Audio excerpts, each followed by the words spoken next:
যারা বলছিল যে শাহিদ কাপুরের সিনেমাটা দেবা ওটা মুম্বাই পুলিশের রিমেক, অফিসিয়াল বা আনঅফিসিয়াল, মানে আমি নিজে বলছিলাম, ট্রেলার বেরোনোর পর ওটা কিছুটা ডাউট রয়ে গেছে। যাই হোক, দেবার ট্রেলার চলে এসেছে, দেখে ফেলেছি। ট্রেলারটা এক কথায় সুন্দর লাগছে, প্রথম কথা।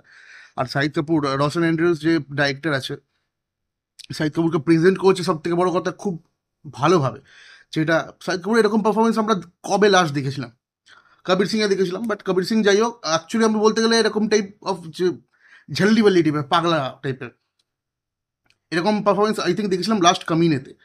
আর শাহিদ কাপুর একজন ভালো অ্যাক্টার। তার কামিনে বলো, হায়দার বলো, বা উড়তা পাঞ্জাব, কবির সিং, জার্সি, অনেক সিনেমা আছে যেগুলো থেকে শাহিদ কাপুর নিজের অ্যাক্টিং সত্তাটাকে অনেক ভালোভাবে প্রেজেন্ট করেছে। বাট বেশিরভাগ সিনেমা বক্স অফিস হিট হয়নি, কবির সিং বাদ, সেটা বাদ দাও। যে ট্রেলারটা আমার সুন্দর লেগেছে।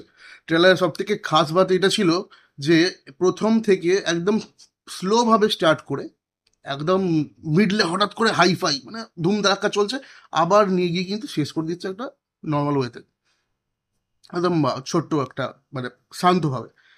ট্রেলার কাট খুব সুন্দর ছিল, ব্যাকগ্রাউন্ড মিউজিক খুব সুন্দর ছিল। আমরা অনেক ট্যালেন্টেড অ্যাক্টারগুলোকে দেখতে পাচ্ছি এখানে, অনেক কাউকে নেওয়া হয়েছে, প্রচুর ভালো ভালো লোককে নেওয়া হয়েছে। এবার মুম্বাই পুলিশের অফিসিয়াল রিমেক বা আনঅফিসিয়াল রিমেক, এবার দেখো এটা যতক্ষণ না সিনেমা দেখবো, অ্যাকশনগুলো ভালো হয়েছে, ব্যাকগ্রাউন্ড মিউজিক ভালো হয়েছে, ইভেন সব থেকে বড় কথা ক্যামেরা অ্যাঙ্গেলসগুলো খুব ভালো দেওয়া হয়েছে।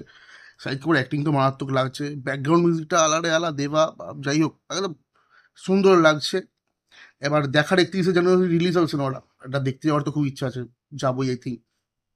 কারণ শাহিদ কাপুরকে অ্যাকচুয়ালি খুব, মানে ভালোভাবে ইউজ করেনি বলিউডে। যখনই কোনো বাইরের ডাইরেক্টর এসে শাহিদ কাপুরের প্রপার পোটেন্সিয়ালটা ইউজ করেছে, বা আমাদের বলিউডের মধ্যে যারা ইউজ করেছে তারা বলতে পারো, সে বিশাল ভারদ্বাজ হোক বা আরও ইয়ে আছে, ওরা সেই হিসেবে কমার্শিয়াল হিসেবে সিনেমাটা তো তৈরি করে না।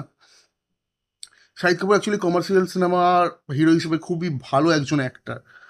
মানে লেট 90s পরে বা 90s পর যখন টোয়েন্টি শুরু হলো, সেই টাইম থেকে যারা অ্যাক্টিং করেছে বা স্টার হয়েছে, তার মধ্যে শাহিদ কাপুরের মধ্যে স্টার হওয়ার পোটেন্সিয়ালটা ছিল, বাট তখন চকলেট বয় হিসেবে ইউজ করতে সবাই। যাই হোক, আস্তে আস্তে টাইম যাচ্ছে, শাহিদ কাপুরের ট্রু পোটেন্সিয়ালটা ডাইরেক্টররা বুঝতে পারছে। একজন দারুণ অভিনেতা। কবির সিংয়ের পর আই থিঙ্ক এটা তো, ভাই, ভালো মন্দ টাকা একটা কামানো দরকার, নাহলে কি আর বলবো। যাই হোক, ট্রেলারটা আমার কাছে দারুণ লেগেছে। এটা সিরিয়াসলি বেশ কবির সিং প্লাস কামিনে টাইপ, দুটো টাইপ ভাইব দিচ্ছে। মানে ইয়েতে তো বা কবির সিং এ তো প্রথমে অর্জুন কাপুরকে নেওয়া দরকার কথা ছিল, তারপর উড়তা পাঞ্জাবের ক্যারেক্টারটা দেখে সন্দীপ রেড্ডি ভাঙা শাহিদ কাপুরকে অ্যাপ্রোচ করেছিল। আই থিঙ্ক কবির সিং এর মতো বা উড়তা পাঞ্জাব বা এর মতো আরো ভালো পারফরমেন্স ডেলিভারি দেবে এখানে। গান ভালো হবে, ব্যাকগ্রাউন্ড মিউজিক ভালো হবে, একটা ভালো অ্যাকশন হবে। বিশেষ করে যেই সিনটা যেখানে শাহিদ কাপুর দাঁড়িয়ে আয়নার দিকে তাকাচ্ছে স্লো মোশনে, ওই সিনটা আমার নজর কেড়েছে। যাই হোক, তোমরা নতুন হলে চ্যানেলটাকে সাবস্ক্রাইব করে দাও, বেল আইকনটাকে প্রেস করে দাও। আর যারা ট্রেলারটা দেখলে তারা জানো কেমন লাগলো। আমার দারুণ লেগেছে, এটা আমি দেখতে যাবো ফার্স্ট ডে, কোনো কথা হবে না। অনেক দিন পর একটা ভালো বলিউড থেকে অ্যাকশন কমার্শিয়াল ফিল্ম আসছে, তো সেটা তো দেখতে